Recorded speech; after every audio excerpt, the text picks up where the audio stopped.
fato para os parlamentares.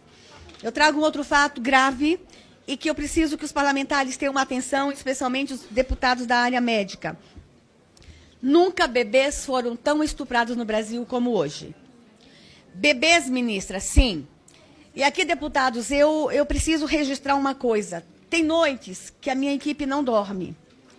Eu quero que os deputados lembrem que o Disque 100 está lá no nosso ministério, o Ligue 180 está lá, a Ouvidoria Nacional da Violência contra a Criança está lá no nosso ministério. E tem noites que a gente não dorme. Nós somos obrigados a ver imagens, a gente é obrigado a ler relatos e a ouvir e a falar com as pessoas que estão do outro lado. E vou dizer coisas muito sérias e eu não vou poupar os senhores de detalhes. A minha assessoria fala assim, não fale detalhes, mas eu preciso falar. Os senhores precisam sentir o nível da gravidade. A menina mais jovem que eu tinha visto sendo abusada, a imagem da menina mais jovem, na CPI da pedofilia, em 2010, ela tinha 29 dias de idade. A imagem era terrível. No Senado, agora, em dezembro, encerrou uma CPI de maus-tratos contra a criança. Não iria abordar o tema abuso, mas não teve como fugir do tema. Na CPI do Senado, em novembro, eu fui assessora jurídica e eu que tive que construir o relatório. E digo para os senhores que eu vi uma imagem e eu achei que era o meu recorde de uma menina de 22 dias. E não foi uma única imagem. Naquele período, a Polícia Federal prendeu um homem em Campo Grande, Mato Grosso do Sul, que no celular dele tinha 56 vídeos de estupro de bebês diferentes. E aqui, deputados, eu preciso dizer para os senhores o seguinte.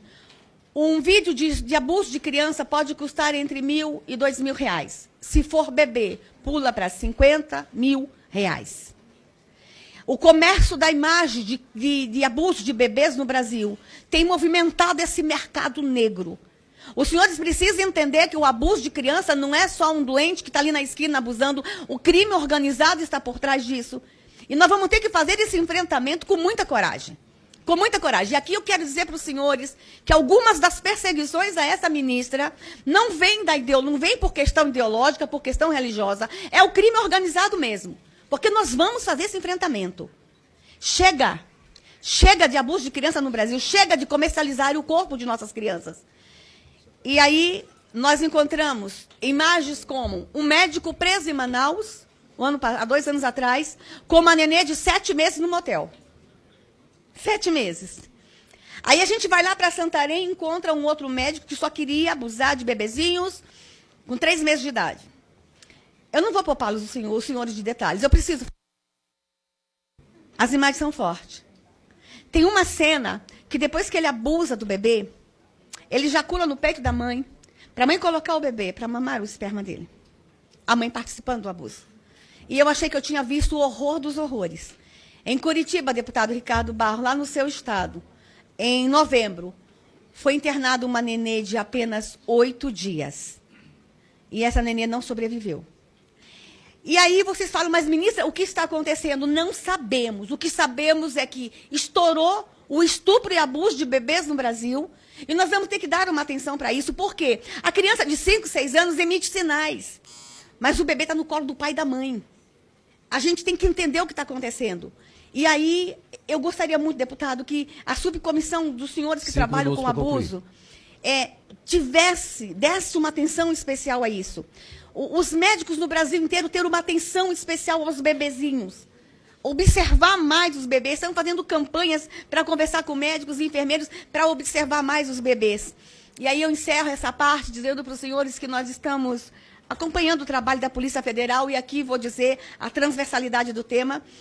Pela primeira vez, a Polícia Federal faz a investigação com o apoio da Secretaria da Criança e Adolescente. As batidas têm sido feitas com apoio e participação da Secretaria. E aí, deputado, a gente encontra fóruns de debate na internet, no submundo, na Deep Web, fóruns de debate com o nome, por exemplo, Anal com Bebê. Bebês gostosos. E aí a gente encontra lá a troca de mensagem entre pais. Uma das mensagens que me impressionou muito era um pai falando para o outro, então, fulano, ela ainda está grávida, mas já estou fazendo planos. E ele diz o seguinte, eu gostaria de saber quais os anestésicos e pomadas que eu posso usar porque eu sei que a partir de 6 meses eu já posso fazer anal com ele. Essa é a realidade do Brasil. Deputado, eu estou chocando, mas eu quero que os senhores entendam que essa nação está doente. E nós vamos precisar, nesse quesito proteção da infância, nós vamos ter que esquecer as nossas diferenças ideológicas, as nossas diferenças partidárias, as nossas diferenças religiosas, e nós vamos ter que nos unir. E nós temos um ministério disponível, nós temos um ministério disposto e muito motivado a fazer a proteção da infância. Lembrando, senhores, que o nosso ministério está todo constituído com um corpo técnico, não é um ministério político, é um ministério preocupado com a infância no Brasil. Era isso que eu tinha para falar. Na verdade, eu tinha muito mais para falar. A violência contra a mulher, a violência contra o idoso, e eu quero voltar e continuar esse bate-papo com vocês. E eu preciso, esse ministério, precisa muito da parceria com essa comissão. Muito da parceria dos senhores. Porque a família precisa ser protegida, fortalecida, a criança protegida, e nós estamos à disposição desse parlamento. Obrigada. Muito obrigado à nobre ministra Damares Alves.